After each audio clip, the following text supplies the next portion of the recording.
Well, what's up, YouTube, and welcome back, WIGGLEZ CLAN, to the second episode of Storytime with Wiggles.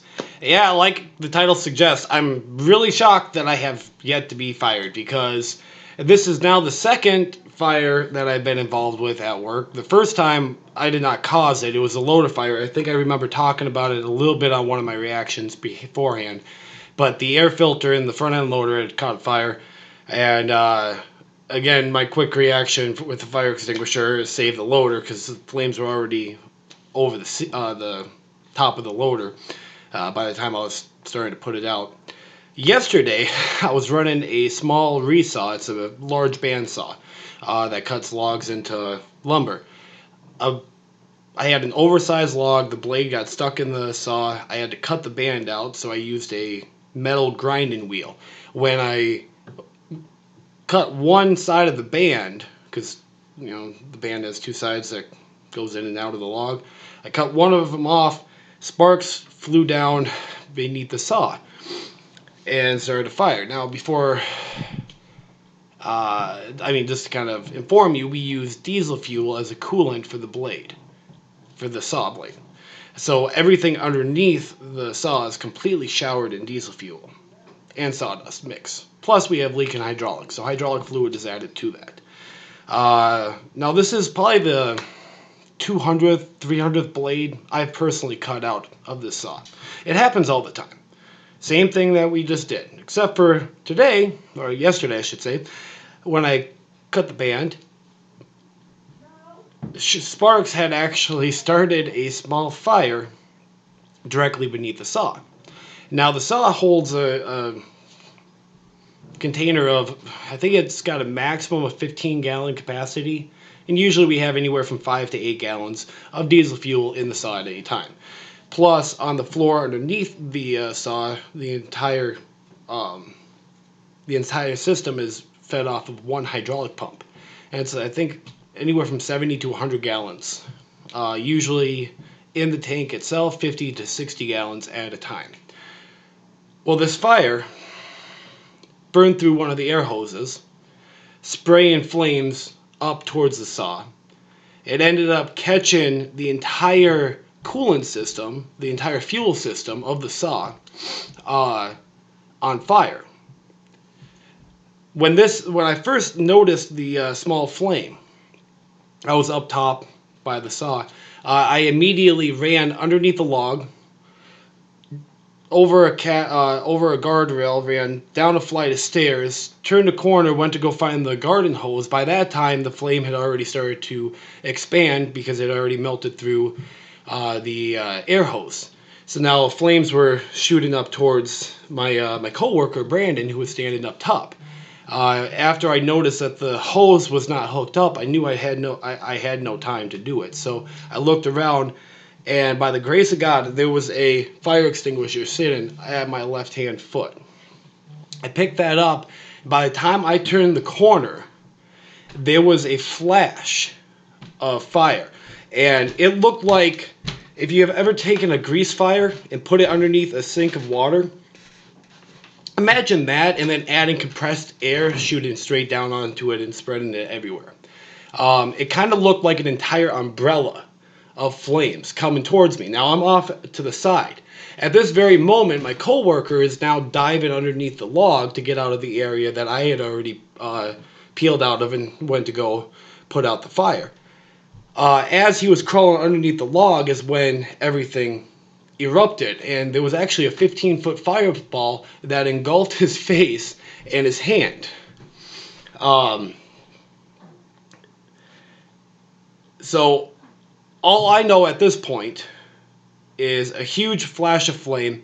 Flames are falling towards me, so I'm backing up to go back around the corner. At this point, I'm still trying to get the fire extinguisher open. I'm still trying to find the pin so I can pull it. Pull the pin as I'm turning, the fire kind of contains a little bit, and then I had seen it start again because more fuel had dumped onto it. At this point, Brandon had already successfully gotten out of the area onto the catwalk, and he was safe. At this time, I started to fight the fire with the fire extinguisher, drowning myself in the extinguisher and smoke, because I went probably up up to about 4 or 5 feet from the fire itself, trying to get into the nooks and crannies. I had backed out to try to get some air. The entire room was still filled with smoke, so I wasn't able to breathe, so I had to get upstairs. But as I was going up the catwalk, I had noticed that it was still going. In my left hand, in my right hand peripheral view, I could see it starting again. It was starting to take some more fuel. By this time, the rest of the mill had already made it over there with fire extinguishers, which by that time, a 15-foot wall of flames had already gone and hit the ceiling. And then I doused it the rest of the way and started to go in, even against direct orders from a coworker of mine saying, don't even go back in, just get out of there, Alex. But I went in, made sure the rest of the fire was out before I peeled out. And then I couldn't breathe. I hadn't been able to breathe for about a minute and a half at this point. I had been trying to hold my breath as much as I could. I got about 30 seconds of good smoke inhalation before I finally was able to pull my shirt and my sweatshirt over my face to keep the fire extinguisher stuff from spraying on me. When I ran far enough away where I could actually get fresh air instead of just smoke, I fell next to the catwalk, next to the railing, caught my wedding ring, and that went into a pile of sawdust, which it was later then flooded out because the sprinkler systems over the entire saw activated at that point, flooding the entire mill. So that was a pretty interesting event. It was definitely a life-changing one. Thank God Brandon was not hurt. His beard got trimmed all the way around. It was like a perfect, like quarter-inch singe of his entire beard. His nose got a little burnt, and his hand, very, very minor, like fourth-degree burns. First-degree burns. Very, very, very, very minor. He's probably not even got a blister on his hand. He had a small blister on his nose, but otherwise he's completely uninjured.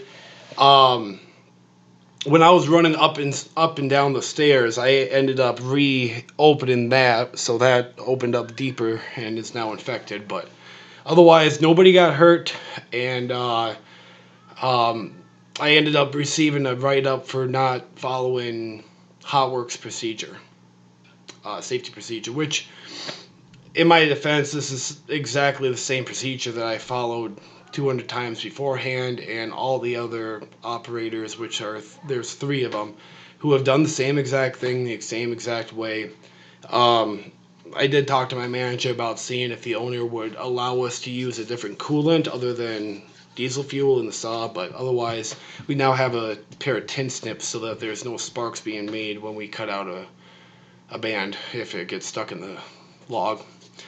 But thank God everybody was uninjured. The machine was back up and running today, and really didn't stop the other side for the big saw. It's a smaller saw off in the corner, so it didn't affect the major production. So it wasn't as horrible as it could have been if it wasn't for my immediate reaction and getting down to the source of the fire before it was able to spread any further.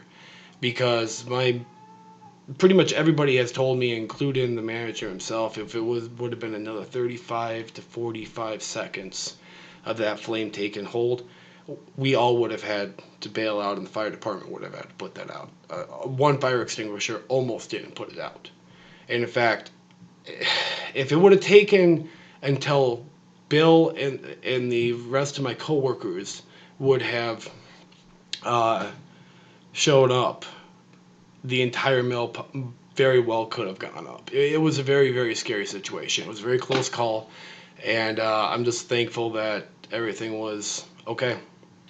And I did receive a write-up, but my manager says that it won't be too much of a knock against me, saying that my quick actions is what saved the mill from complete destruction. So I was very thankful for that.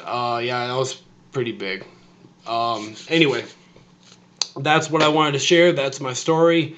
I cannot believe I have yet to be fired, but I did get written up, and yes, I didn't follow the standard hot work permit safety procedures, but it was standard procedure up in this area to do it exactly the way I did it, and it happened to do it. It happened to start a major fire when I was doing it, but it would have happened eventually, and even my manager has acknowledged that. So I just drew the short end of the stick and left you guys with a good story.